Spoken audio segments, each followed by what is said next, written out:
My name is Betty Atlas-Rumelt, and today I have the privilege of learning Perek Kuf Chaf Gimel of Tehillim Le'ilui Nishmat Sarah Lamdrach, Sarah Rivka Bat Harav Nachum Mindel.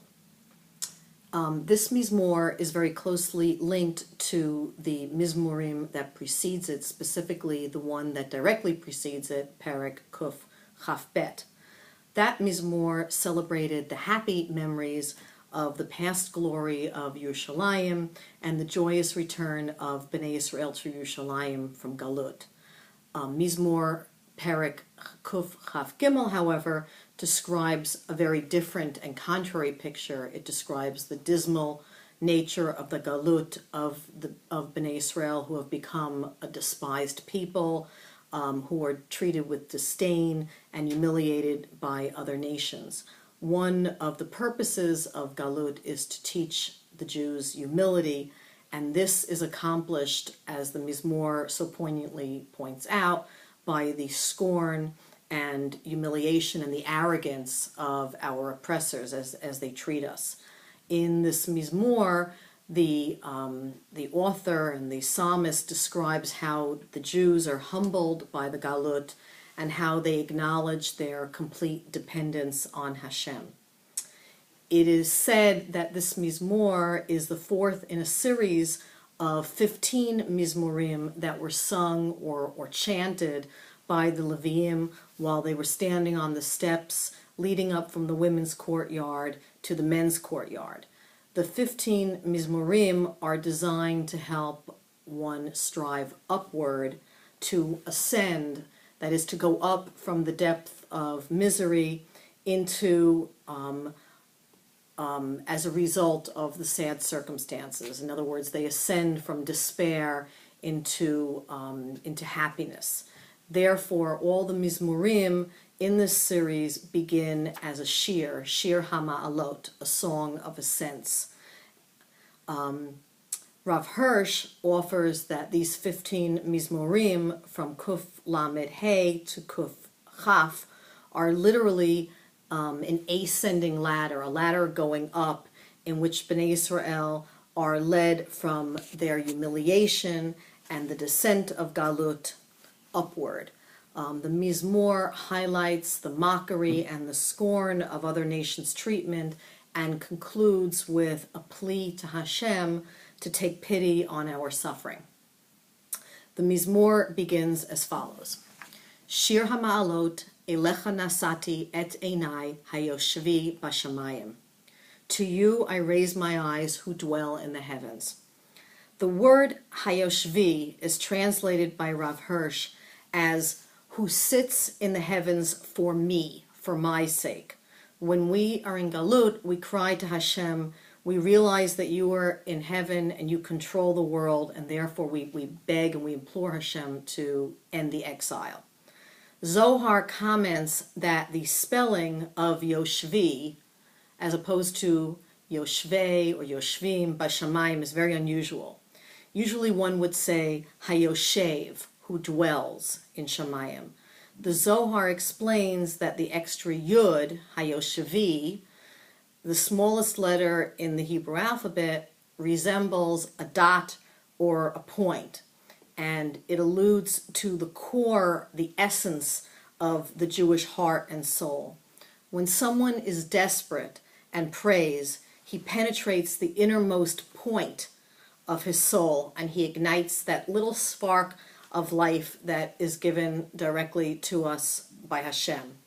Therefore, the Mizmor pleads with Hashem, who sits in heaven, to hear the plight of the desperate exiles whose prayers have stirred this yud, this little divine spark in their souls. The Mizmor then continues by comparing us to servants and to handmaidens and Hashem to our master. Hine ke'enei avadim el yad adonehem, ke'enei shivcha el yad gevirta, kein einenu el Hashem Elokeinu ad sheyachanenu. Behold, as the eyes of slaves to the hands to their masters, as the eyes of a handmaid to the hand of her mistress, so are our eyes to Hashem until he favors us. Rav Hirsch explains that a Jew is in exile is literally a servant of Hashem in the deepest sense of the word, because he suffers and he works on behalf of Hashem to spread the message of Yahadut to mankind. This concept is explained further by Radak, who quotes his father, Rav Yosef Kimchi, who explains that the hands of their masters literally refers to the hands of a master who beats a servant. Even though he's in pain from the beating, the servant is faithful and he remains loyal and doesn't try to escape. The servant also looks to the same hand that helped whip him to hold out an offering of mercy. So too, the Galut of Bnei Israel doesn't incite us to rebel against Hashem. Rather, as several Meforshim, including Sforno, point out, we see the hand that beats us as the same hand that will show us mercy and kindness and ultimately redemption from the Galut. The Mizmor continues, Chanenu Hashem, Chanenu, ki rav savanu buz. Favor us, Hashem, favor us, for we are fully sated with contempt. The question is raised, why do we say Chanenu, favor us, twice? And several Mefarshim state that the double request refers to the double threat of Galut, both on a spiritual level and on a physical level. We are physically and spiritually endangered in Galut when we are surrounded by hostile nations, and we plead with Hashem to end the exile. We then address the words Ki rav savanu buz. We are fully enveloped and sated with contempt. We have suffered every single form of contempt and scorn from the goyim around us, and there is nothing left to add. The Mizmor concludes with a final pasuk. Rabat savala nafshenu halaag hasha'ananim habuz lig'ei yonim. And in some versions of the Tehillim we see lig'ei yonim as two words, and in some it is combined as one word. And loosely translated, the pasuk means, our soul is fully sated with the mockery of the complacent ones and with the contempt of the arrogant, the contempt shown to the valley of the doves, lig'ei yonim. The Meforshim point out that the goal of a Jew is very different from other nations and other peoples. The goal of someone who is from another nation is perhaps to lead a life where there is pleasure, a life of carefree ease. For a Jew, however, we are considered to be agents of Hashem, and we must devote our life in Galut to representing the word of Hashem to other nations.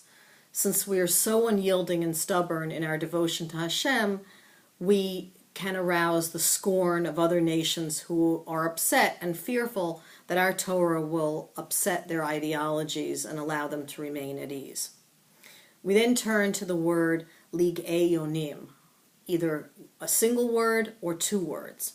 Radak translates lig'ei yonim as gay, haughtiness or arrogance, and yonim as related to avonah or deceit.